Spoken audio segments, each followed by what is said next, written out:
Hello class fourth, आप सभी का स्वागत है आपकी विज्ञान की कक्षा में। आशा करती हूँ कि आप सभी अच्छे होंगे बच्चों और अच्छे से पढ़ाई कर रहे होंगे। आज हम पढ़ेंगे पाठ 8।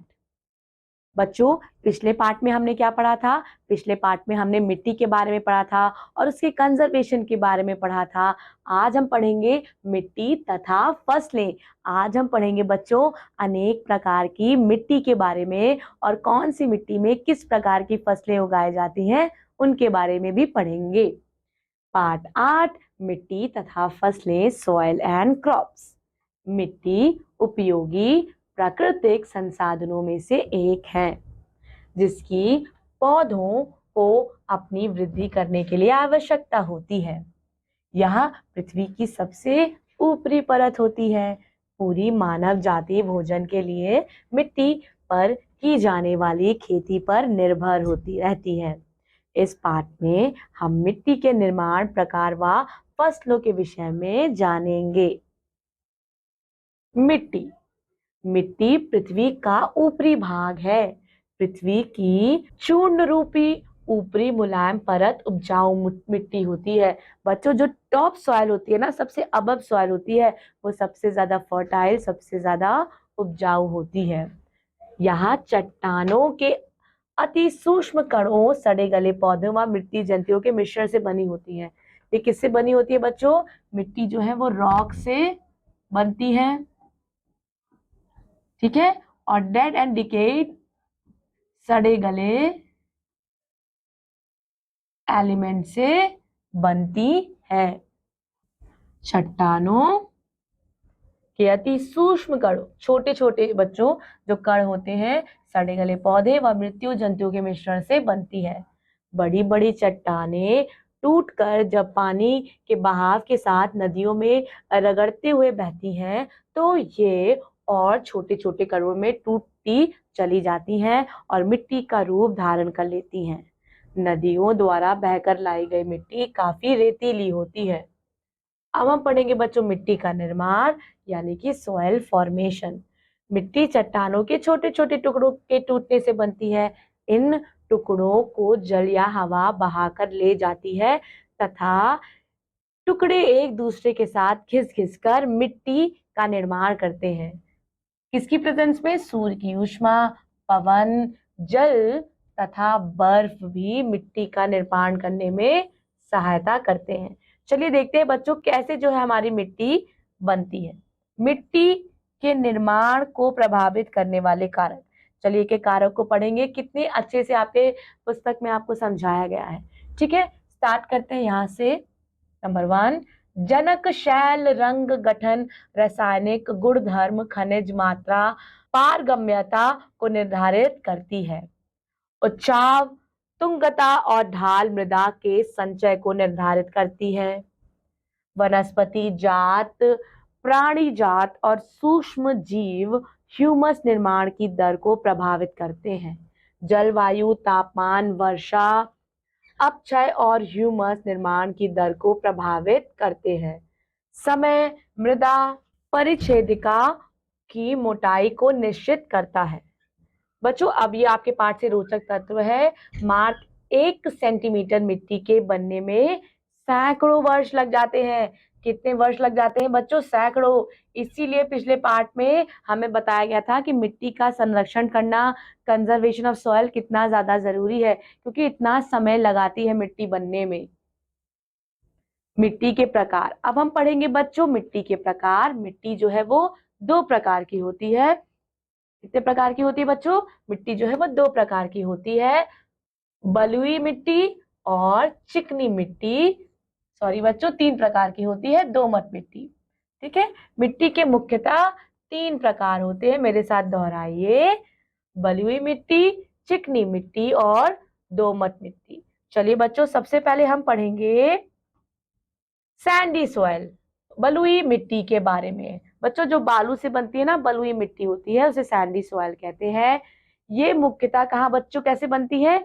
रेत से बनी होती है और यह पीले, स्लेटी तथा हल्के भूरे रंग की होती हैं।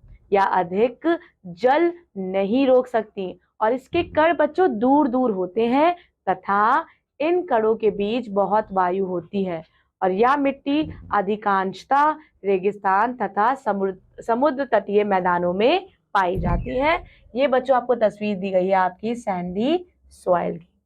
अब बच्चों ये चिकनी मिट्टी है, क्ले से आप खेलते भी होंगे, तो चिकनी मिट्टी यानी कि क्ले सॉइल, यह मिट्टी बहुत चिपचिपी होती है।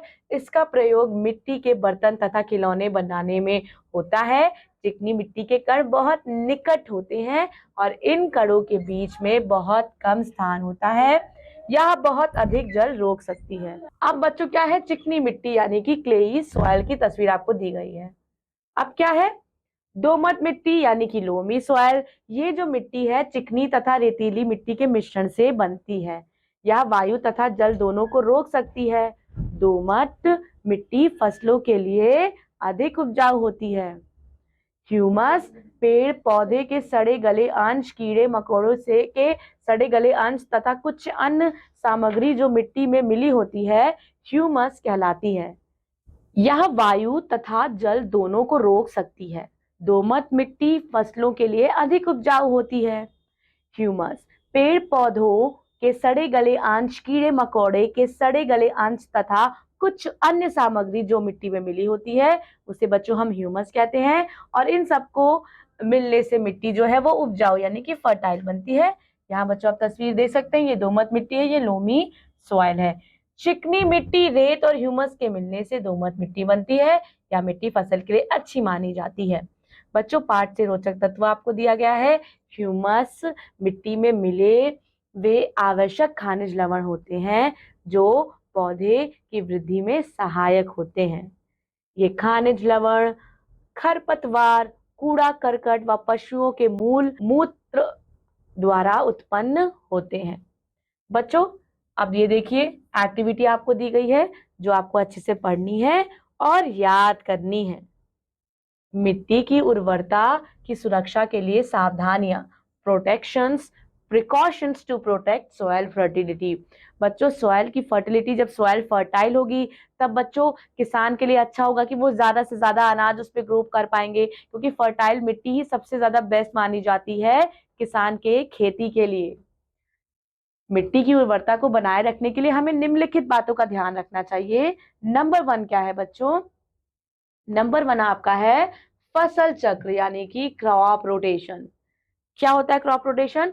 फसलों को अदल बदल कर बोना फसल चक्र कहलाता है। किसान एक ही फसल प्रत्येक वर्ष एक ही खेत में नहीं उगाते।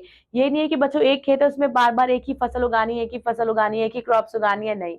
यदि एक वर्ष किसी खेत में गेहूं बोते हैं तो अगले वर्ष बच्चों उसी खेत में मटर या चना बोते हैं। इसी से बच्चों मिट्टी का उपजाऊपन बना रहता है।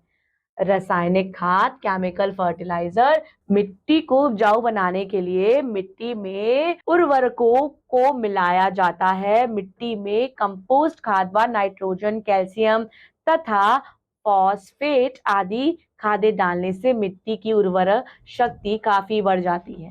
ठीक है बच्चों, अब हमारा थर्ड पॉइंट है भूमि का कटाव रोककर, बाय स्टॉपिंग लैंड इरोजन। कभी कभी तेज वर्षा, हवा, पानी के बहाव खेत की ऊपरी उपजाऊ सतह कट जाती है और बच्चों ऐसा होने से मिट्टी की उपजाऊ शक्ति जो है वो कमजोर हो जाती है, क्योंकि मिट्टी की ऊपरी परत ह्यूमस मिली उपजाऊ परत होती है। इसीलिए बच्चों हमें मिट्टी का कटाव ना हो, इसका पूर्ण प्रबंध करना चाहिए। अब बच्चों हम फसल यानी कि क्रॉप के बारे में पढ़ेंगे। भारत क्या है बच्चों, भारत में सबसे ज्यादा अगर प्रमुख कुछ है तो वो खेती है, वो एग्रीकल्चर ही है। यहाँ की लगभग 70% आबादी जो है वो कृषि पर ही निर्भर है। किसी स्थान पर उगाए गए एक ही प्रकार के उपयोगी पौधे के समूह को बच्चों फसल कहते हैं, जैसे गेहूं की फसल, आलू, प्याज, टमाटर जैसी सब्जियों की फसल, फल तथा फूलों की फसल आदि। सभी फसलें एक ही ऋतु में भली प्रकार नहीं उगती हैं। मौसम के अनुसार फसलें भी अलग अलग किस्म की होती हैं। चलिए बच्चों अब हम सभी फसलों के बारे में पढ़ेंगे। ठीक है, खरीफ की फसल, खरीफ क्रॉप जून से अक्टूबर तक उगाई जाने वाली फसल खरीफ की फसल होती है बच्चों। एग्जाम्पल पर ध्यान दीजिएगा, मक्का, चावल, मूंगफली आदि। रबी की फसल, रबी क्रॉप्स नवंबर से लेके अप्रैल माह तक उगाई जाने वाली फसल को रबी की फसल बोलते हैं। और बच्चों गेहूं, सरसों, चना, आलू इस फसल में उगाए जाते हैं। जायद की फसल, मैंगो क्रॉप्स, मार्च से जून माह तक उगाई जाने वाली फसल जायद की फसल कहलाती है। उदाहरण बच्चों मूंग, उड़द, खीरा, ककड़ी, लौकी, तरोई आदि। अच्छी फसल उत्पादन हेतु की जाने वाली सावधानियां, precautions to be taken for good crop production. मिट्टी की उर्वरकता पर ध्यान देने के साथ साथ अच्छी फसल प्राप्त करने के लिए निम्नलिखित बातों पर भी आवश्यक रूप से ध्यान देना चाहिए और तभी बच्चों अच्छी पैदावार ली जा सकती है। कौन कौन सी बातें हैं बच्चों? सबसे पहले है सिंचाई यानी इरिगेशन। आप सभी को पता है बच्चों, प्लांट्स को भी लाइफ अपनी मेंटेन करने के लिए पानी, खाने, सूर्य की आवश्यकता होती है। सो इरिगेशन यानी कि सिंचाई, अच्छी पैदावार तथा पौधों को बढ़ावर के लिए पौधों की नियमित सिंचाई करनी चाहिए, क्योंकि असमय पानी देने से पौधे कमजोर रह जाते हैं। गुड सीड, अच्छे बीज, अच्छी फसल प्राप्त करने के लिए अच्छे प्रमाणित बीजों को ही बोना चाहिए। कृषि विश्वविद्यालयों में अच्छी किस्म की रोग रोधक तथा उन्नत बीज तैयार किए जाते हैं। इन बीजों को बोने के लिए बच्चों सरकार तरह तरह के किसानों को प्रोत्साहित कर रही है, जिससे क्या हो रहा है, हमारे देश में पहले की अपेक्षा आज पैदावार काफी बढ़ गई है। हानिकारक कीट तथा पशुओं से बचाव, protection from harmful insects and animals. हानिकारक कीट फसल को खराब, नष्ट कर देते हैं, जिनसे बचाव के लिए फसलों पर कीटनाशक दवाओं का प्रयोग किया जाता है। किसान लोग अपनी फसल की आवारा पशु तथा चूहे आदि से बचाव के लिए खेतों को कांटेदार तारों से घेर कर चूहा मार दवाई आदि का प्रयोग करते हैं। Here you can see the picture। कैसे बच्चों ये फर्टिलाइजर्स, ये इंसेक्टिसाइड डाल रहे हैं ताकि इनके जो खेत हैं, जो उसमें इन्होंने फसल लगाई, उसमें कीड़े ना बैठे, ना आए। उपर्युक्त सभी बातों के साथ बोने से पहले खेत की जुताई अच्छे ढंग से करना अति आवश्यक है। फसल उग जाने के बाद निराई कर खेत से अनावश्यक खरपतवार निकाल देना चाहिए। ऐसे करने से पौधे में ठीक फुटाव होता है और हमें अच्छी पैदावार मिलती है। आपका पाठ बच्चों यही समाप्त होता है। अब हम पढ़ेंगे पाठ से कुछ महत्वपूर्ण तथ्य को। चलिए एक साथ पढ़ते हैं और मेरे साथ दोहराइए।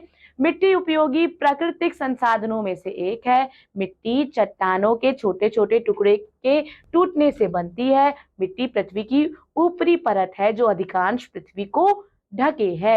मिट्टी 3 प्रकार की होती है, बलुई मिट्टी, चिकनी मिट्टी और दोमट मिट्टी। दोमट मिट्टी फसलों के लिए सबसे अच्छी होती है। कौन सी बच्चों? दोमट मिट्टी। फसलों को अदल बदल कर बोना फसल चक्र कहलाता है। किसी स्थान पर उगाए गए एक ही प्रकार के उपयोगी पौधों के समूह को फसल कहते हैं। फसलें मुख्यतः 3 प्रकार की होती हैं, खरीफ की फसल, रबी की फसल और जायद की फसल। पाठ का बच्चों अच्छे से अध्ययन कीजिएगा। आज इस पाठ में हमने मिट्टी के बारे में पढ़ा और अनेक प्रकार की फसलों के बारे में भी पढ़ा। मैं आपसे मिलूंगी आपकी अगली विज्ञान की कक्षा में। तब तक के लिए अपना ख्याल रखिए, खुश रहिए और मन लगाकर पढ़ाई कीजिए। धन्यवाद। Bye bye.